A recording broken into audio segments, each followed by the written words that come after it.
Bonjour, merci d'avance pour votre présence.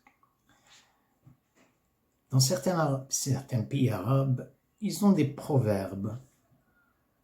C'est des proverbes où ils disent, c'est surtout les vieux qui disent ce genre d'expression. Les suivantes, ils disent, il y en a des gens qui départent de ce monde, avec catégorie, il y a 4.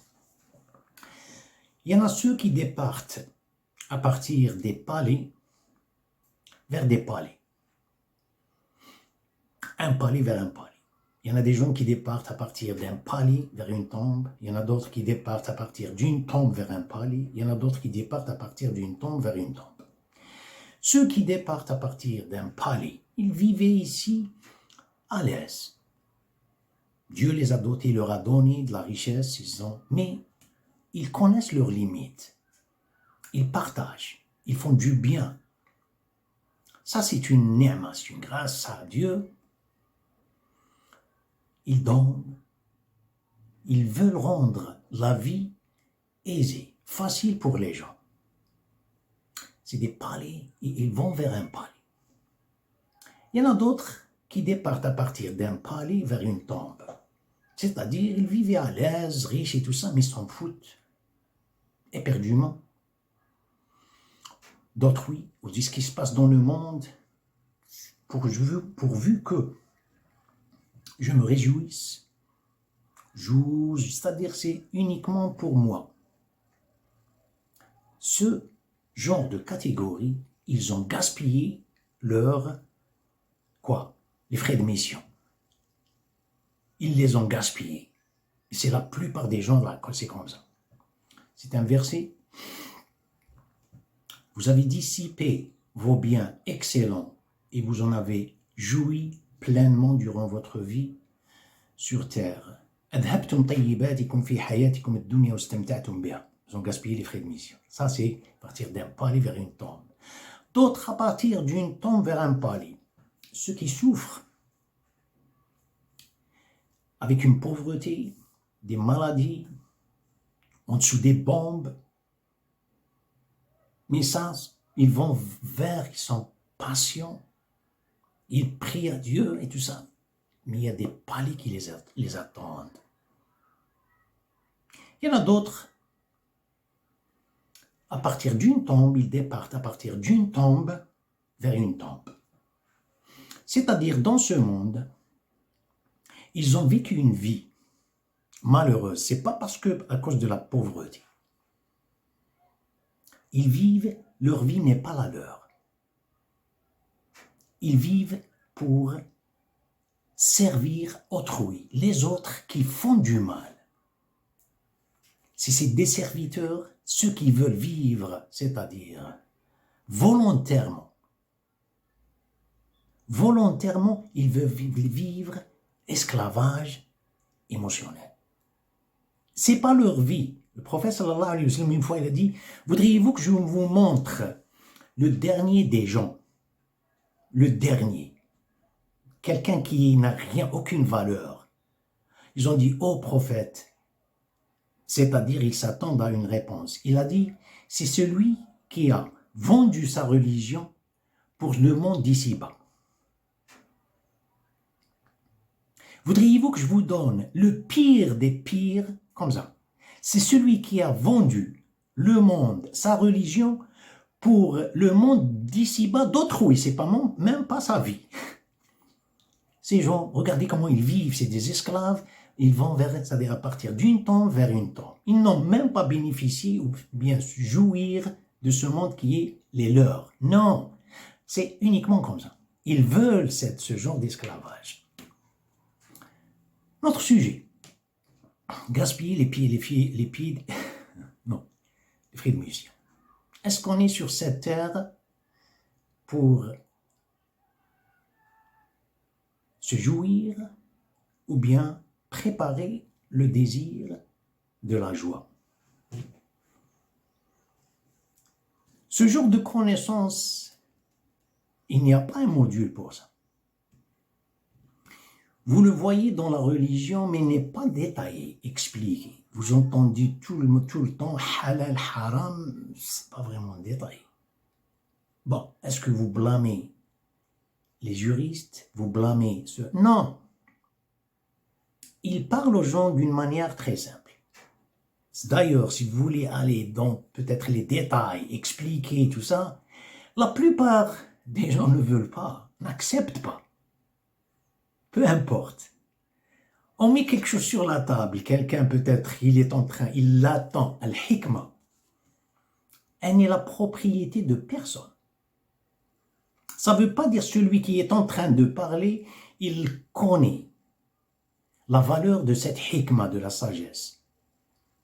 Vous donnez quelques mots, celui qui est en train de l'attendre, il peut être dans le désert pendant des années et des années et des années. C'est comme Hajar était au milieu d'un désert avec son bébé Ismaïl alayhi salam et elle attend. Voilà la patience de celui qui attend la sagesse. Elle lui appartient. Mais celui qui elle n'est pas la sienne, la sagesse, elle vient, elle frappe dans sa porte, il ne répond pas. Vous voyez, la sagesse, elle n'est la propriété de personne. Le prophète a dit Dalatul mu'min yaltaqituha haythu wajadaha wa la yubali min ayyi wi'a'in kharajat. Le croyant, la sagesse, elle est la propriété. Peut-être c'est pas la propriété. Elle est sa propriété, mais elle était perdue, elle était quelque part. Dala, c'est quelque chose, elle est perdue, mais il la cherche tout le temps. Et il s'en fout, si on veut, peu importe d'où elle parvient. La yubali min ayyi wi'a'in kharajat. Revenons à notre sujet. Nous avons le désir du goût. Nous avons le désir de l'odorat, de la vue, de l'ouïe, d'autres choses. Si la pulsion, elle monte, la pulsion du désir, elle monte comme la poussée d'Archimède. Elle est une pulsion. Je vais manger une banane. Moi, je connais déjà la banane, le goût de la banane, je l'ai déjà dans ma mémoire. Qu'est-ce que je vais faire? Je vais ruminer l'idée de la banane et le goût de la banane en mettant quelque chose dans ma bouche. C'est ruminer. Est-ce qu'il y a un autre goût dans la banane? Il n'existe pas. Non. Justement, l'être humain, le conscient, il n'est pas là pour finir le goût de la banane. Il est là pour transformer le goût de la banane pour qu'il devienne multiple, varié. L'odorat. Pierre Cardin, Madame Rocha, Organza di Vinci. Wow, I like that. C'est une odeur. Le conscient, il essaye comment transformer cette odeur pour qu'elle devienne multiple. La pulsion, elle monte. Je parle de ça, l'ouïe, la vue et tout ça. La pulsion, elle monte. Une. Elle est toujours une. Nous, pour nous, la plupart de nous, c'est gaspiller, c'est manger. Celui qui prend ça, il mange au nom de Dieu. Il apprécie un-ni'ma, la grâce. C'est différent. C'est surtout ceux qui font carême. Il fait carême, qu'est-ce qu'il fait? Vous avez le désir qui monte à la surface. Le désir, c'est un. Disons une pulsion, c'est-à-dire comme une bulle d'air qui monte à la surface de l'eau. Une bulle d'air qui monte à la surface de l'eau. Un désir pour manger. Et il ne mange pas. Il fait carême. À cause de qui? Au nom de qui? C'est-à-dire, qui est-ce qui a dominé la conscience de la personne dans le moment, pendant la journée, quand il s'est abstenu de manger? Il a poussé cette pulsion. Comment elle est devenue cette pulsion? Elle s'est multipliée. Pourquoi elle se multiplie?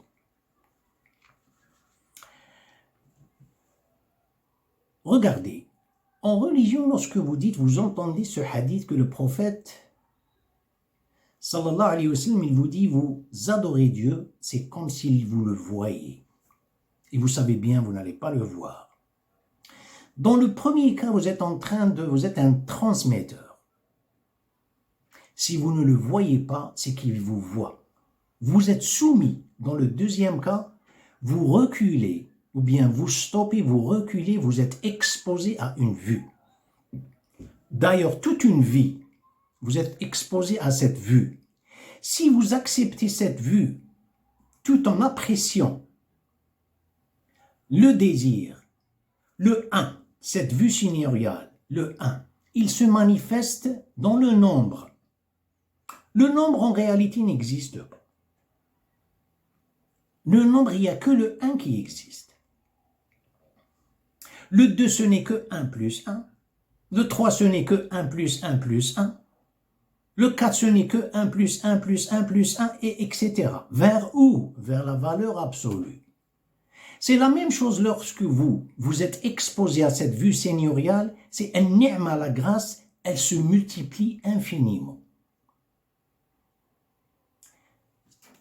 Qu'est-ce qu'il fait l'être humain ici, sur cette terre? Vous entendez le verbe souvent, vous entendez ceux qui parlent l'arabe, vous entendez le mot « sa'i ».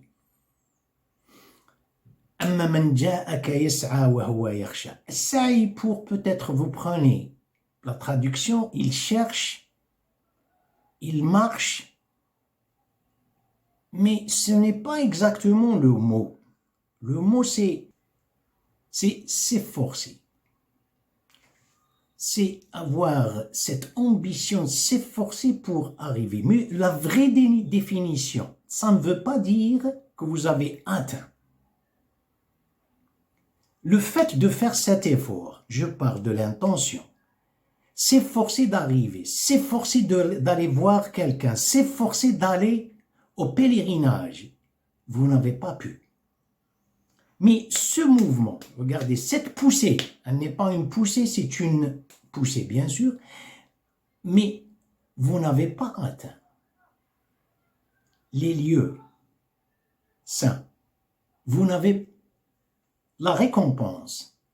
Dieu vous donnera cette récompense. Revenons à l'exemple maintenant du monde, ce monde et le monde de Barzakh. Barzakh, c'est entre les deux mondes. Le monde d'ici-bas et le monde à partir de la terre de résurrection. Qu'est-ce qui se passe dans le monde de Barzakh? Regardez tout ce monde d'ici-bas. C'est un effort pour convertir le temporaire vers l'éternel. Le goût, l'odorat, la vue, l'ouïe, il continue après qu'il parte, qu'il départ de ce monde. Il continue dans la même cadence avec une joie qui ne peut pas être définie. Vous allez dire, il est endormi, ou il est inconscient. Écoutez, cette expression, c'est une doctrine de tout le monde, y compris les religieux. Car le prophète, sallallahu alayhi wa sallam, quand il vous dit « les gens dorment », c'est comme si vous voyez un rêve. Vous pensez, vous êtes archi sûr dans le rêve. Vous étiez, vous pouvez pas, ensuite, vous vous réveillez. Tout ce qui était, c'était un rêve. J'ai vu que j'étais, par exemple, dans un palais, mais c'était un rêve. Ensuite, je me suis levé le matin, il n'y a rien de sorte. La même chose quand il départ de ce monde. Ça, c'est un rêve. Il y a pas mal d'histoires. Le prophète, je ne vais pas aller dans les détails. Ce qui se passe après qu'il départ de ce monde. Dans ce verset, il y a un autre verset là où Dieu démontre, il dit وَحَالَ بَيْنَهُمْ وَمَا يَشْتَهُونَ. Vous savez, il y a après leur départ de ce monde, il y a une interruption avec leur désir. Vous savez, il a utilisé le présent futur. Ok, si on pense nous, c'est وَحَالَ بَيْنَهُمْ وَمَا كَانُوا يَشْتَهُونَ. C'était avant. Le désir était avant. Mais maintenant, le désir, encore, il reste toujours le même. Ils parlent du présent dans leur tombe.